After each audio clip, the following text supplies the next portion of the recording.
acres. This is a challenging fire, and it's wind-driven fire, and so we are still at zero containment as we're still focusing on life safety and structure defense. Also want to touch a little bit upon the number of homes that are destroyed and damaged. We are currently in the process of deploying 10 damage assessment teams that are going to go through every street and every property and do an analysis on every outbuilding and every home and give us a report back on that. That is going to take some time. We want to do it right the first time and make notifications to the property owners that their property has been damaged or destroyed. So please hang with us as we are challenged with the time it takes to go door to door with 10 teams. We're going to do it as quickly and efficiently as possible. With that, we're going to go through an operational briefing. We're then going to get a weather update.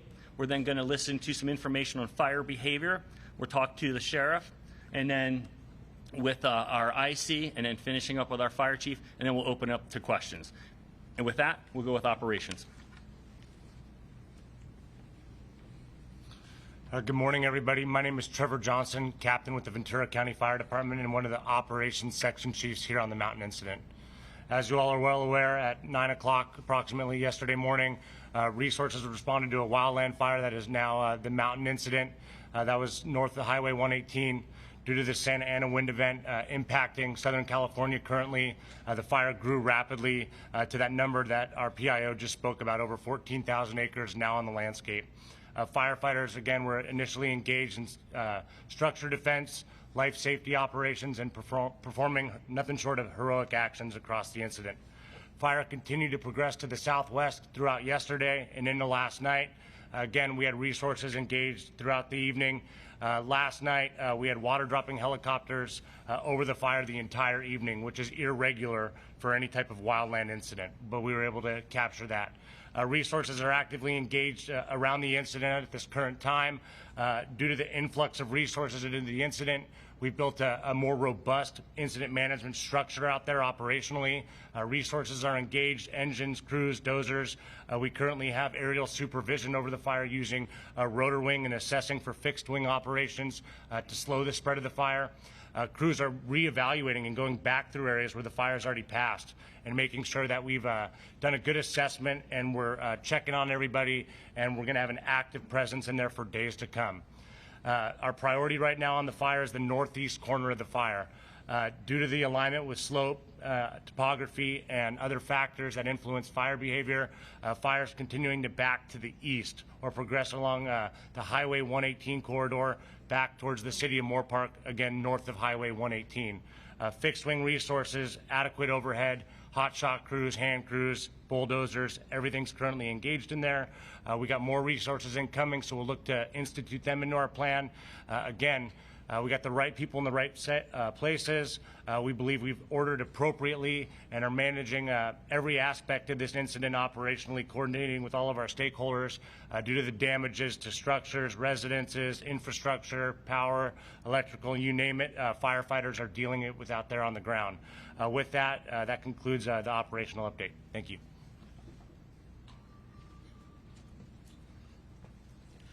Good morning. Rich Thompson, meteorologist with the National Weather Service office out of Los Angeles, Oxnard. Weather-wise, when this fire broke out yesterday morning, the area was under what was called a particularly dangerous situation red flag warning, or a PDS red flag warning, which for us in the National Weather Service means a very extreme red flag condition with really, really strong winds, very low RH, and very critical fuels. So when this fire broke out, we were under a PDS red flag warning. Now, by this morning, those conditions have moderated a little bit, so now we just have a normal red flag warning in effect for the area, and that red flag warning is in effect for the fire until 6 o'clock this evening. That means we expect Santa Ana winds gusting from the northeast at about 25 to 35 miles per hour through the afternoon hours, along with humidity down to around 10 to 15%. Fortunately, by mid-late afternoon, we expect those Santa Ana winds to diminish in strength and actually maybe get a weak westerly wind moving across parts of the fire. So therefore, by 6 o'clock this evening, we expect those red flag conditions to end across the area. Hence, the red flag warning will be expiring at 6 o'clock this evening for this area of Ventura County. Then going into tonight and tomorrow, we expect tonight and tomorrow morning just a very, very light northeasterly wind across the fire with a kind of a weak westerly wind tomorrow afternoon, but the conditions staying still very dry. Humidity is generally probably 10 to 15, 20% range. But again, the red flag warning will be in effect for this area until 6 o'clock this evening. Then those Santa Ana winds will diminish in strength, and we'll just kind of have a typical weak offshore winds at night, weak sea breezes in the afternoon for the weekend.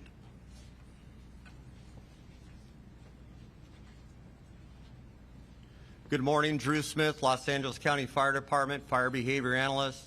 And I just wanted to compliment what Operations Section Chief has talked about and also our incident meteorologist on the why behind fire behavior and the environmental recipe that it's taken to cause this fire.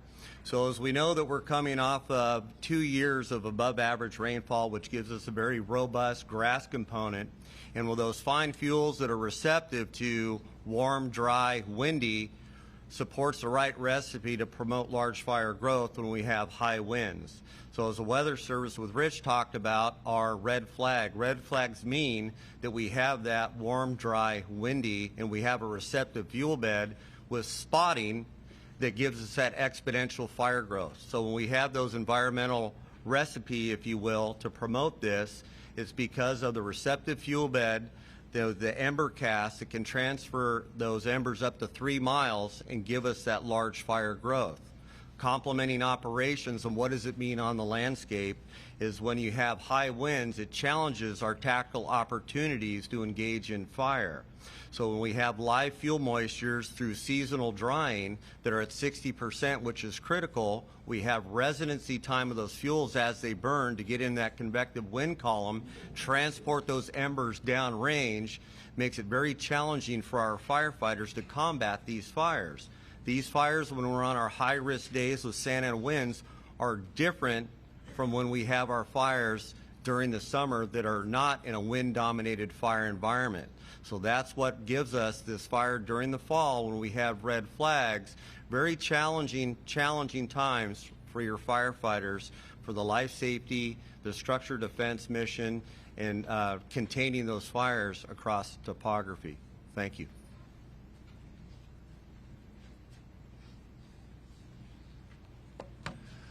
Good morning. I'm Sheriff Jim Fryhoff. Thank you for being here today. First, I want to take a moment to share our thoughts and prayers for all of those in our community who have been impacted by these devastating fires, particularly those who have lost their homes.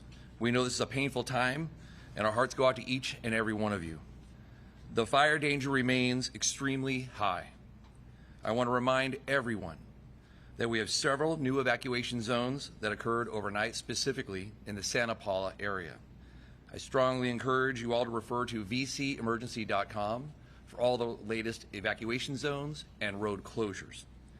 In addition, you can call our incident information hotline at 805-465-6650 to speak with someone. This number is also on vcemergency.com. As of today, we've made over 14,000 notifications to residents in the evacuation zones. We don't have an exact number of those that have been evacuated. We've received many questions about repopulation. We will repopulate as soon as possible. We have not begun that process yet. This is still a very active fire and very unpredictable, and we have a lot of resources out there working this fire, and we want to make sure they are safe as well as they're moving between the city on our main roads.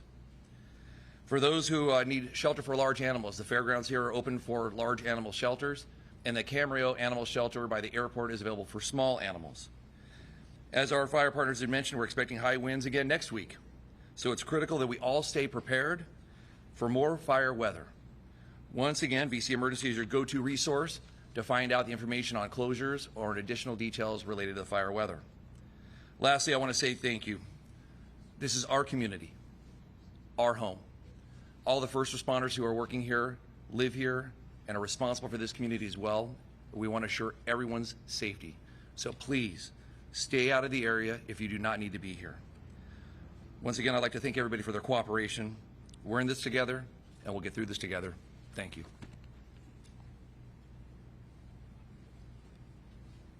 Good afternoon, Jeff Shea, Division Chief, Ventura County Fire Department and Unified Incident Commander.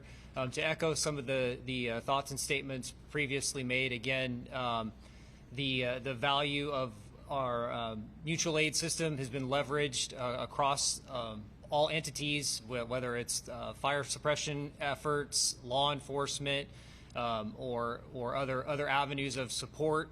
Again, our priorities continue to be life safety. Again, we encourage anyone who receives an evacuation order or warning to heed that immediately. Again, and then we'll continue with our priorities of property conservation, which is and ultimately fire suppression. So at this point, as has been stated, the fire is currently 0% contained.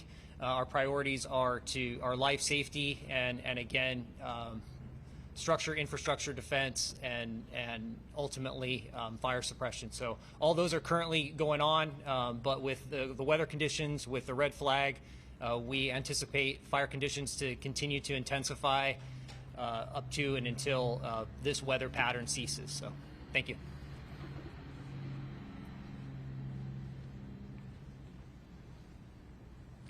Good morning, everybody. Dustin Gardner, County Fire Chief. It's been a long 26 hours since this incident started, and it remains dynamic and it remains dangerous. And again, I'm going to reiterate a couple of the things that my partners have said up here. To our community members that have been impacted by this fire, our hearts do go out to you. You are our families, you are our communities, our firefighters, our first responders, myself, we live in these communities, and we do take this serious, and our hearts do go out to you, and we will do everything we can to get you back in as soon as we can and to get you assistance when you get back in. Up to and starting, the sheriff has disaster reconnaissance teams out, 10 of them, as you mentioned. That will speed things up. The fire department is putting community resource teams out to work with homeowners, to work with property owners who have lost property.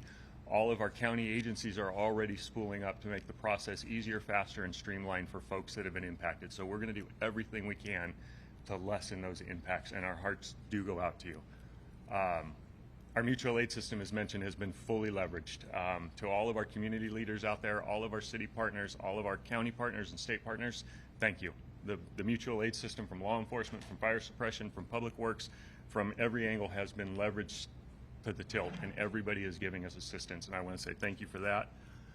We briefed with Team 5 this morning. California Incident Management Team 5 is here. They are going to come into unified command with Ventura County Fire and Ventura County Sheriff, and you will see them out in the next briefing at noon. So they are here and ready. And one last thing, there were some stories and there was some coverage last night on water. And I just want to cover that our county OES team does a phenomenal job speaking with and coordinating with all of our water purveyors to make sure that they're ready, to make sure they know the event's coming, to make sure that they're prepared to help us when a fire starts. Our water resources were prepared, they were ready. We put hundreds of fire trucks on the system last night, hundreds of fire trucks pumping all night long. We have been fighting fire actively now for 26 hours, and we've had all of those fire trucks hooked up to all of those hydrants, and we drained water systems down. We did run out of water high up in the heights. It was reported last night, it was true. We still had water down low, and we were able to do water shuttles. It's a normal operation. Running out of water, I don't want to say it's abnormal, but it's normal enough. We planned for it. So it's impactful, but it will be mitigated. Our Sheriff OES team is committed to helping get it done and see it through, so all those impacts will be limited. So thank you again, and we're going to open up for questions. Thank you, Chief. We are now going to transition to the question and answer portion of this press briefing. I ask that there will only be one question per reporter, as many are here, and so we can go quickly through the group. If you have additional questions or follow-up questions for the speaker, let's take them offline so we can get through the group. With that, we'll bring up operations for any questions for Captain Tyler. Trevor. All right, Trevor Johnson here, operations on the mountain incident, ready to answer any questions from the group. Go ahead, sir. So you talked about, or someone else talked about high winds coming back next week. What do you want to let the community know about preparedness for that? Because you're still going to have to be dealing with this fire now, but then you're telling us next week you'll have a similar event as far as wind is concerned.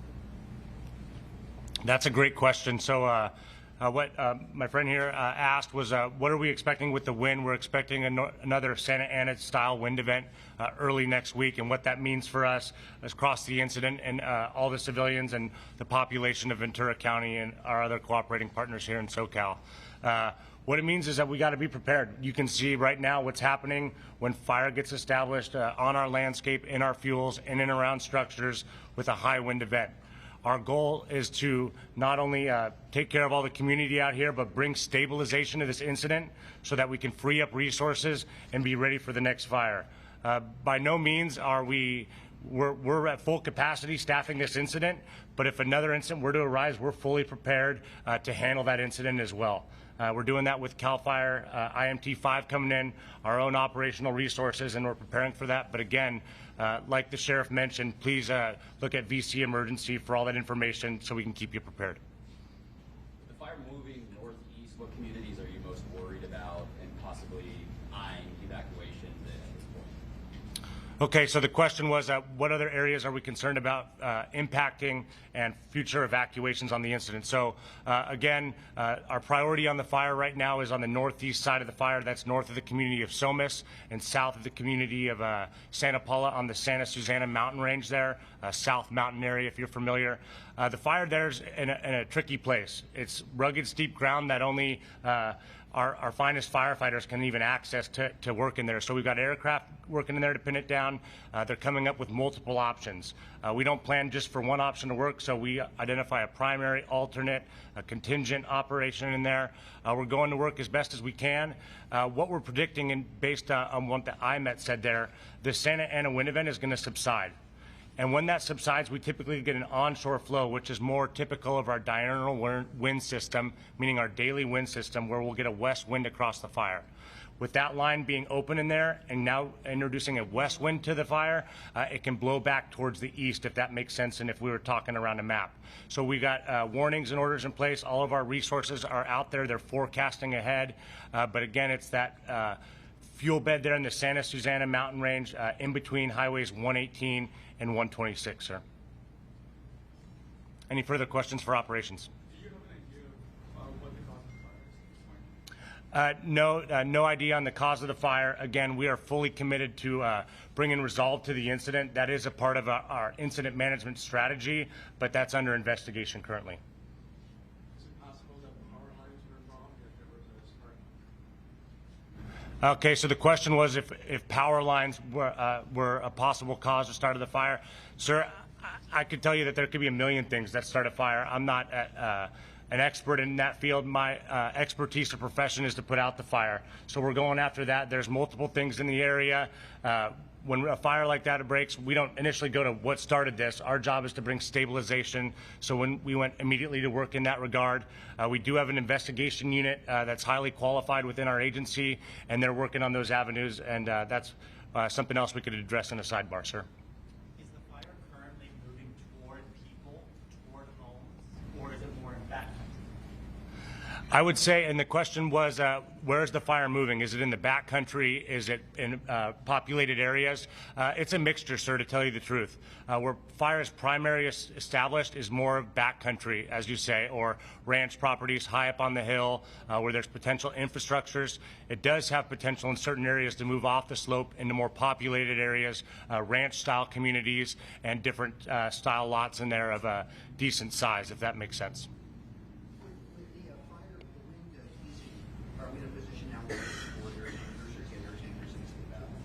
Okay, and the question was, with the wind subsiding, our effectiveness with air tankers and retardant operations across the fire, and the answer to that is absolutely. We currently have aerial supervision over the fire. They work directly in coordination with operations. So the field operations out there right now is in direct communication. They're assessing for any opportunity when feasible and the conditions allow for pilot safety, ground resource safety. Retardant is very effective in this fuel bed when we can get it in there. So they're making every available effort, and I would